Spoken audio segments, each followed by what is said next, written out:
All right, so this video I wanted to talk about board shapes. So I have two different style boards here, and you can see this one is a rounded board. This one's a lot more pointy, a little bit longer too. This is traditionally, this is what you used to see almost all the time, and this is a bit more of a specialized type board, but you're starting to see a lot more of each of them. Both of these boards are rigid hard boards, but everything I'm going to tell you related to shape and style applies to both inflatable and hard boards. So I'll start with this one. This is called a planing board. It's called a planing board because when we get up to speed, when we're paddling, it literally will plane on the water. A board like this at speed is designed to be more stable, it's designed to turn better, it's going to maneuver better and feel more comfortable.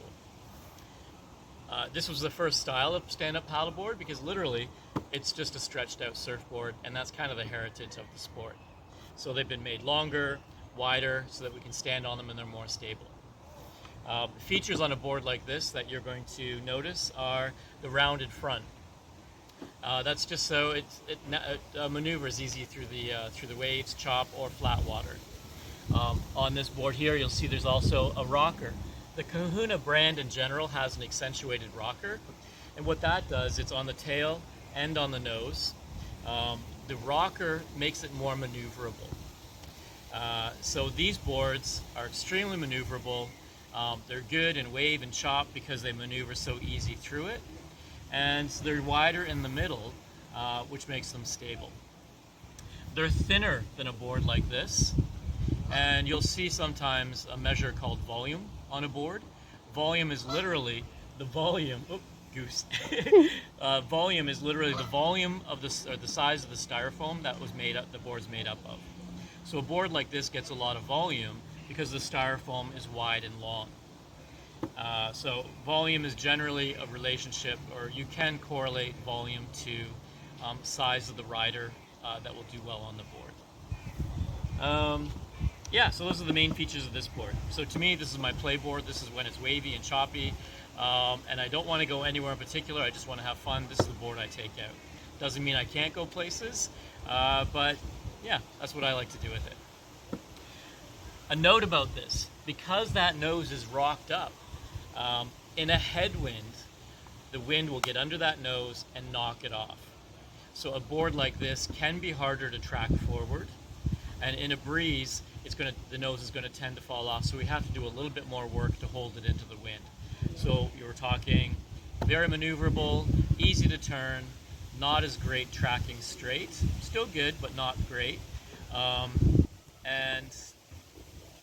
Yeah, we'll take a little bit of the nose will knock off in a headwind. Okay, so a board like this. So if this is a planing hull, a style like this is generally called a displacement hull. And this one's a bit of a hybrid between the two, but what you'll see in a displacement style is generally a point at the front and a deeper board. So it's going to be higher and narrower. A board like this is designed to go straighter, easier, so it's going to be harder to turn. So we get a compromise. It goes straighter, it goes faster, but it's harder to turn. We also have the potential of a deeper displacement board of when we're coming up over a wave of digging that nose in, if we're not careful, and flying over the top of it. So you can definitely do waves in these boards, but it's trickier. So if you're into speed and you're into going further and maybe overnight camping, often this is the type of board that you're looking at, because the other name for this is going to be a touring board. They're higher generally, they're longer, and what that higher and longer gives us is more volume on this board. The bigger the volume, the better the carrying capacity. So this isn't a great example of a touring board because it's kind of a hybrid. It's called a downwinder. A downwinder is designed to go in the beach at one spot with a wind blowing behind us. We catch the waves, and this board just rides the waves. And so what is different on a downwinder than a typical touring board is a bit more accentuated rocker on the nose and a little bit on the tail and a very narrow tail. So that's kind of the hybrid style. If I was looking to buy a brand new board right now, the first thing I would consider is where am I going to paddle? If there's going to be a lot of wind and waves and that's fairly new, this is probably what I'd be looking at. If I was going to be doing intentional distances and in conditions that were quite often always windy, this is the style board I would go, because this nose is going to hold its own in the wind and be able to paddle easier. So last thing to talk about is fins, because the fins on these boards are different. So I will mention that I have the boards set so the fin's down. I'm sure on other videos I've said never set them this way, and I wouldn't other than for this video.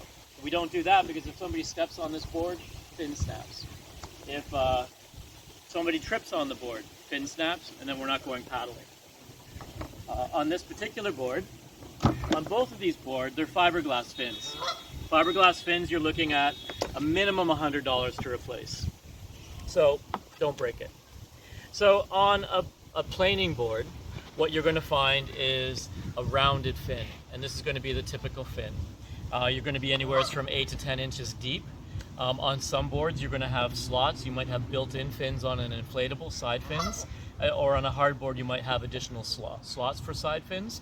Again, on the Kahuna, they put a bigger center fin in as opposed to the small side fins. It's just design and preference. The job of the fin is to keep the tail in line. If you're going over a lot of waves and your board has the capacity to put little side fins in, put them in because it gives the board more grip in the waves, but it could make it harder to turn. So if I wasn't in waves on a board like this, I would leave them off. If I'm in waves, I would put them on. So rounded fin is going to be very typical here. The rounding at the top just helps with the turning, so the turning becomes easier. On this particular board, on this board here, I roll it over, you can see it's more of a dagger style fin. So it's straight up, capped across the top. There's more surface area on it, and this design of the fin is designed to go with the intent of the board, which is go straighter, easier, and faster. So because there's more surface area, it gives us more grip on the tail so that we can go straighter with fewer corrections, fewer strokes, or fewer switching from side to side. So like I said, displacement hull type, often called a touring board. Racing boards are going to be built on the same construction type or the same hull type. Planing board, a little bit more general purpose, going to be speed and distance, and the fins are going to come with them, but I just wanted to point out the difference. All right, hope that was helpful. See you all in the next video. Just have to capture this.